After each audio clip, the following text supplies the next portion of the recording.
স্ক্রিনে দেখতে পাচ্ছেন সুপার ডিজাইন নিয়ে আজকে চলে আসলাম আপনাদের পাশে। তার পাশাপাশি ডিমানের ডিজাইনও এই ভিডিওতে দেখতে পারবেন। অসংখ্য ডিজাইন নিয়ে চলে আসলাম বরাবর আপনাদের মাঝে। ডাইনিং রুম সাজাবার জন্য আজকে নতুন আজকের যে সুপার ডিজাইনগুলি দেখতে পাচ্ছেন, ডিমানের ডিজাইনগুলি দেখতে পাচ্ছেন, আপনাদের ডাইনিং রুমের জন্য একদম পারফেক্ট ডিজাইন। এই ডিজাইনগুলি চয়েস করে কানেক্ট করতে পারেন। আপনাদের ফোনেতে স্ক্রিনশট দিয়ে রেখে দেন, যে কোনো সময় বানিয়ে নিতে পারবেন। আজকের ডিজাইনগুলি আপনাদের কাছে কেমন লাগবে অথবা কেমন লেগেছে একটু কমেন্ট করে আমাকে জানাবেন। আর যদি আপনারা নিত্য নতুন ডিজাইন দেখতে চান তাও কমেন্ট করে আমাকে বলবেন। আপনাদের জন্য আপনাদের পছন্দ ডিজাইনগুলি আমি আপনাদের পাশে তুলে ধরব।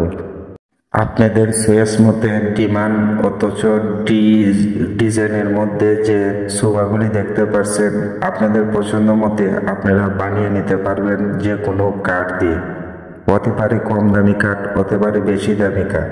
আপনাদের বাজেটের উপরে নির্ভর করবে কি কাঠ দিয়ে আপনি ফার্নিচারটি বানাতে চান। আপনাদেরকে বলবো আমি, এই ফার্নিচারটি আপনারা যদি বানাতে চান কিছুদিন পরে, তাহলে এই ভিডিওতে পছন্দ মতে একটি ফার্নিচার আপনারা স্ক্রিনশট দিয়ে রাখতে পারেন। এই ভিডিওতে তুলে ধরলাম বেশিরভাগ রাজকীয় যে ডিমান্ডগুলি আছে সেই ডিমান্ডগুলি আর রাজকীয় সোফাগুলি এই ভিডিওতে দেখতে পাচ্ছেন। অসংখ্য সুন্দর সুন্দর ডিজাইন আজকের ভিডিওতে। আপনাদের কাছে যদি পছন্দ হয় তাহলে আমি বারবার বললাম স্ক্রিনশট দিয়ে রাখতে পারেন। এই ডিজাইনগুলি হয়তো আর কোনো ভিডিওতে নাও দেখতে পারেন, পছন্দ নাও হতে পারে। আপনারা একটি ফার্নিচার দোকানে গিয়ে যদি আপনারা ক্যাটালগ দেখে তারপরে যদি আপনারা পছন্দ করেন, ক্যাটালগের মধ্যে কিন্তু বিশেষ অনেকগুলি মডেল আপনারা পাবেন না। কেন 2025 সালের বই আপনারা নতুন ডিজাইনের হয়তো কোনো ফার্নিচার দোকানও পেতে পারেন, অনেক ফার্নিচারের দোকানও পাবেন না। একটি দুইটি বই দেখে আপনাদের পছন্দ নাও হতে পারে। এই ভিডিওতে 100-র উপরে ডিজাইন দেওয়া আছে। এই ডিজাইনগুলি দেখে আপনারা যে কোনো একটি পছন্দ করে আপনাদের ফোনেতে রেখে দিতে পারেন স্ক্রিনশটের মধ্যে। আপনারা যদি মজবুত একটি ফার্নিচার যদি বানাতে চান, অথচ মজবুত কাঠ দিয়ে যদি বানাতে চান, আমি আপনাদেরকে বলবো চিটাগাং সেগুন কাঠ দিয়ে আপনারা এই সোফা বা ডিমান্ড যদি বানান তাহলে বানিয়ে নিতে পারেন। তারপরে ফোম ফিটিং করতে পারেন।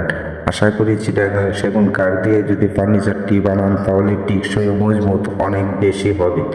আপনাদের হয়তো লাইফ গ্যারান্টি হতে পারে একটি ফার্নিচার শাড়ি আপনারা চিটাগাং কাঠ ব্যবহার করার চেষ্টা করবেন। ফার্নিচার সম্পর্কে যদি কোনো কিছু আপনারা জানতে চান তাহলে আমার এই ভিডিওতে কমেন্ট করে আমার কাছ থেকে জেনে নিতে পারেন, প্রাইস সম্বন্ধ থেকে A to Z যে কোনো বিষয়ে। আশা করি আপনাদের কাছে আজকের ভিডিওটি ভালো লাগবে। হিন্দু পরিবার যদি ভালো লেগে থাকে একটি লাইক দিয়ে দিবেন আর ভিডিওটা শেয়ার করে অন্যজনকে দেখার সুযোগ করে দেবেন। নিত্য নতুন মডেল প্রতিনিয়তই আমার এই চ্যানেলের মধ্যে পেয়ে যাবেন। বরাবরের মতন কথা কিন্তু একটাই, ভালো থাকবেন, সুস্থ থাকবেন। ধন্যবাদ সবাইকে।